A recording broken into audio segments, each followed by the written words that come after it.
naa ko xam ça fait plus de 30 ans donc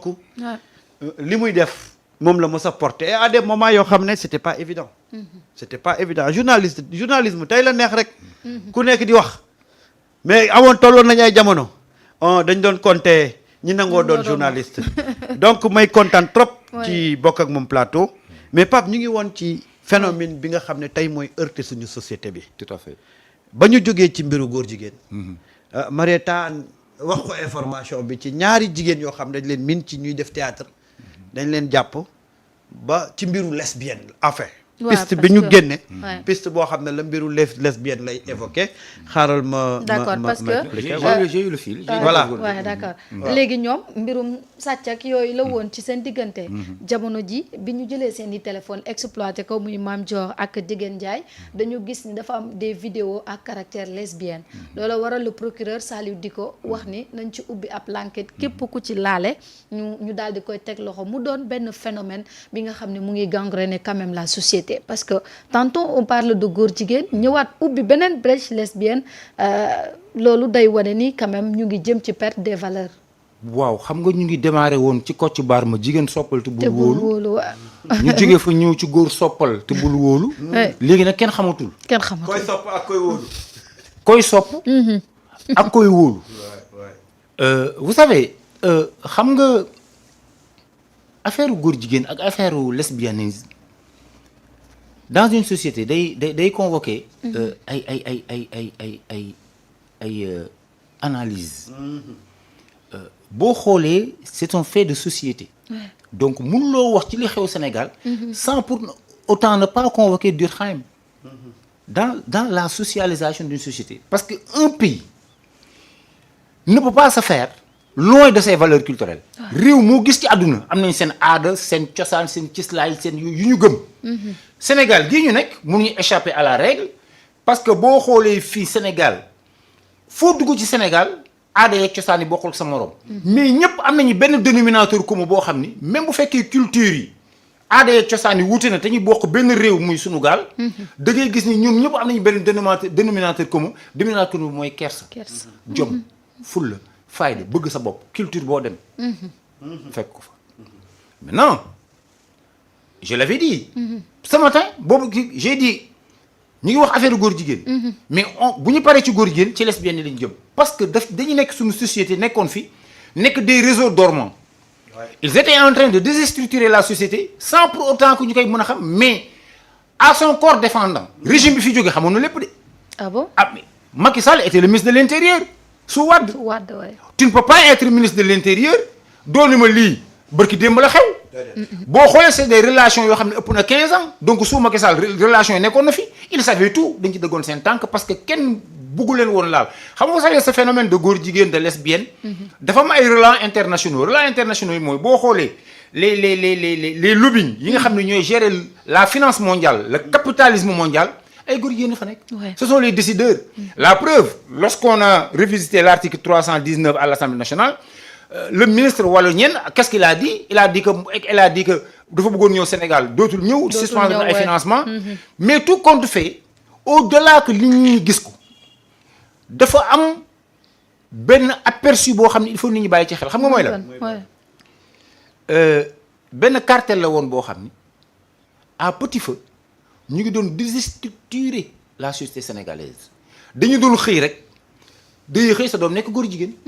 day xëy sa jëkkër nekk góor jigéen day xëy sa jabar nekk lesbienne et ñu ngi recruter ci ay foyers yoo xam ni parce que la genèse de cette histoire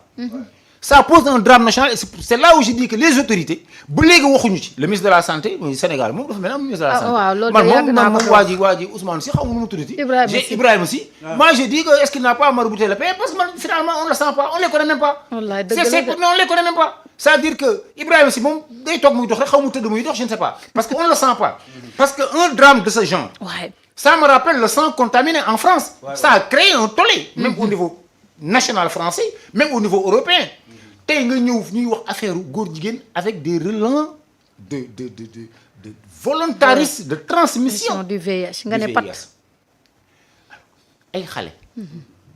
ñaata la ñu 100 200 300 kenn xamul ani xale yooyu kenn xamul est-ce que chaîne bi continué wul transmission bi continué wul kenn xamul ça pose un problème de santé publique lii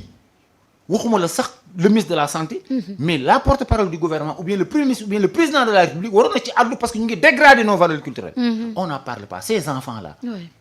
la direction de la protection de l'enfant on n'en parle pas le ministre de la justice Yassine Fall devait se saisir on n'en parle pas bon il est vrai qu'on doit soutenir le procureur Dicko la brigade de Keur Massar il faudra les encourager parce qu'il faudra beaucoup de courage pour affronter ces gens-là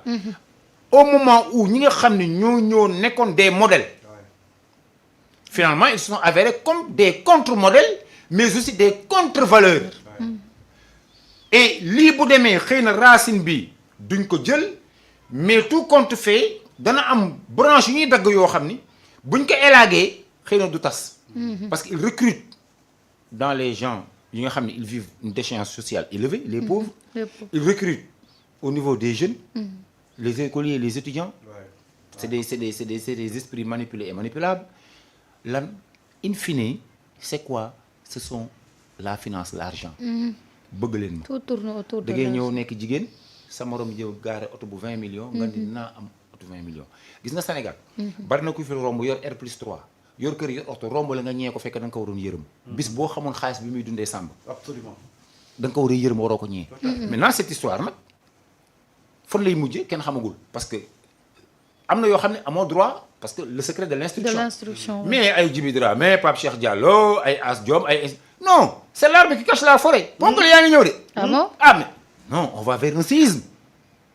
on va vers un séisme ak li jot a xew. mais ce n'est rien teeñ bi la rek yan baa ngi ñëw on va vers un séisme parce que xam nga un réseau dafa graaw xoolal seen modus operandi Robert Pierre il était en France avec ses milliards li mu njëkk a envoyé presque 600 000 euros c'est presque un demi-milliard c'est 450 millions gars yi fonds boobu la ñu yoro dañ ñëw fekk benn appartement comme ça pour une nuit ñu loué ko 1 million 2 millions et lan la ñu doon def dañ naan jël ay xale de 12 ans 13 ans 14 ans efféminiser leen maanaam jël leen def leen ay céet solo leen ay boo gisee vidéo yi rek bëgg génn diine gi wala bëgg génn Sénégal ay jupe courte takkal leen ay jaaro defal leen seen lipolèvre yooyu ñu nekk jigéen ay ponkalum jëmm wóor leen bu ñu defee seen fête yooyu ba pare ku ci nekk jël benn xale dugal ci nekk ñu koy filmer en direct Robert Pierre di ko seetaan en France Samba tu te rends compte tu te rends compte C'est grave. ma chère c'est grave. en direct ay mag di sàkku xale et maintenant ni ñu lay fayee mooy yow bu fekkee tëdd nga ak benn xale ñaari xale ñetti xale au prorata lañ lay fayee donc Pape Cheikh bu tëddee ak ñetti xale Robert gis ni tëdd naa ak ñetti xale mu fay ko ainsi de suite mais moo tax luxe Samb li ko booy mbappatuñu mais da nga naan xëy dem reportage yéen du yee ay gerte caaf ñun la gars yi dem point de presse nga nekk toog buntu building ngelaw li bëgg la rey 8 heures bu la fekkee Dakar boo amul car rapide tey nga dee dañ leen di jox passe yooyu yi amul tey le journalisme neex pour un oui ou pour un non on t'envoie en prison man j'avais écrit l'armée dans tout ça te heure bi lañu fekk sama bureau mel ni kuy jël si terroriste yóbbu ma def ma 25 chefs d'inculpation pour un article que j'avais écrit dama ko wax dina leen laisser libérer on m'a libéré comme ça man leen vous m'avez arrêté par force vous m'avez sorti par la force donc nañu def ndànk yàqamti bi bokku na maintenant fait de société il faudra nag ñu jël buum bi delloo ko ci mboy gi et la cellule de base d'une société c'est la famille c'est la famille oui. mais léegi les parents plus ont de peur de famille. leurs Mais quelle est enfants la responsabilité de la T'es famille? pas ouais. on assiste à une démission des parents une démission collective waaw. des parents par rapport à l'éducation de leurs enfants koo dóor doomam mu mer Ouais. koo yedd doomam mu mere la portable la ñu jox xale yi kër yi léegi kenn waxtaanutul kenn kiiwutul course vers la fortune course vers le luxe Vers et parfois le un luxe insolent benn chauffeur taxi dafa ma wax ne ma monsieur Gaye man ko naam min mu bi xale yi jigéen ñi commencé joxe ndékki ci kër gi yow léegi la kër yi tas man ko comment ça mun ma ah kañ da ngay ñëw paa bi retraité na mère bi liggéeyu ouais. xale bu jigéen bi am waayam bu baax waa ji 10 heures lay ñëw ci kër gi reer ñu ñuy indaale ay dibi indi ay affaire romb paa bi jox ko 10 000 romb mère bi jox ko 10 000 toog ci kër gi bu 2 heures du matin soog a ñibbi yow xale bu jigéen boo xëyee yónnee ay croissant yónnee fromage gruyère croque monsieur croque madame kër gi neex ñu jënd ay ginaar togg kër gi neex koo ko waxee mun daf ma iñaane sama doom daf ko teg te yow da ngay gis attention on parle des lesbiennes on parle des homosexuels mais la prostitution déguisée est dans les maisons parce que ku toog sa buntu kër ponkal rombal jël sa doom toog sa kër ba 2 heures du matin parfois nga tëdd xamoo sax sa doom c'est une prostitution légalisée il y a une démission des parents donc la seule base famille bi parents yi ñoo njëkk démissionné c'est-à-dire yi bon yi xew ci mbedd mi yëpp ci kër yi la commencé. waaw. dafa génn. bah mais dafa génn parce que Sénégal kenn bëggul ko bon ñun à Saint-Louis da nga daan commettre une bêtise excusez-moi de l'expression. Pas yëpp dañu lay daan dóor. téye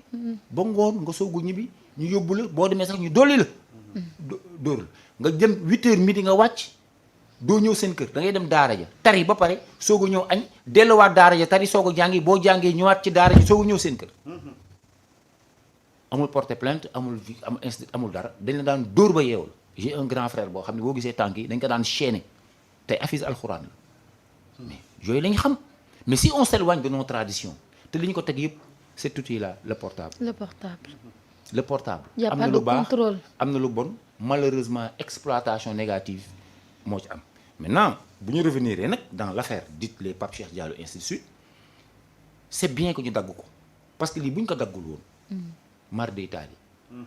saa yoo xëy dégg koo xam ne loxo dem gémmiñ insoupçonné parce que da ngay dëkk ak ñoom. waaw ils ne donnent pas l'apparence. Aha. dëkk ak ñoom ñu lay romb et puis di la kii dem jàkka ja. dernièrement on a arrêté benn ibaadu boo xam ne imam la woon fa mu nekkoon di liggéey 3 heures du matin la ko gendarmerie arrêté góor jigéen la ibaadu moo doon jiite jumaa yi foofu. j'ai trouvé des gosses en pleurs mun ma grand kii moo ñuy jiite fii chaque àjjuma fa lañ ko fekk 3 heures du matin lañ ko fekk ni ko ciix wetu kër Senghor.